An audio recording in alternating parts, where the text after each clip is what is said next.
সবজিতে, আর দামও বেশ রিজনেবল।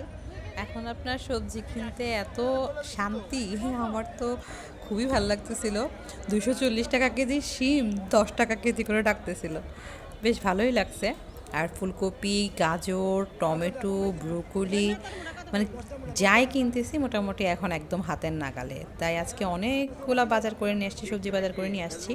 ব্রোকলি কিনছি অনেকগুলা, আর হচ্ছে টমেটো, গাজর, ক্যাপসিকাম কিনছি, এগুলো হচ্ছে স্টক করব।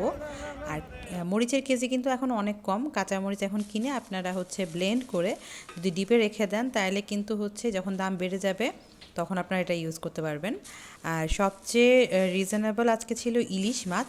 এটা নিয়ে আমার 4 নাম্বার লট ইলিশ কিনা, ইলিশ কিনে স্টক করতেছি। ইলিশ মাছ যখন একটু কমে পাই আমি তখন দেখা যায় নিয়ে আসি। আজকেরগুলাও বেশ ভালো ছিল। আর ক্যাপসিকামগুলা হচ্ছে 1 কেজি কিনছি এই কারণে যে এইগুলা হচ্ছে এখন দাম কম, তাই কেটে সুন্দর করে স্টোর করব। অ্যাটলিস্ট 6 মাস 1 বছর পর্যন্ত ভালো খাওয়া যাবে। গাজরটাও স্টক করব, টমেটোও স্টক করব, এই জন্য আসলে এগুলা কিনা একসাথে। আর আমার পছন্দ চিকড়া মাছ, ওইটাও কিনছিলাম, ওইটাও কিনে নিয়ে আসছি। তো এই সময়টাতে হচ্ছে বাজার করাটা অনেক শান্তির। আর এখন হচ্ছে যদি কিনে রেখে দেন বেশ ভালো থাকে। আর ইলিশগুলো আমি আলাদা আলাদা পলিতে করে, আলাদা আলাদা করে র্যাপিং করে পরে হচ্ছে একটা বড় পলিতে ভরে ডিপ করে রাখবো।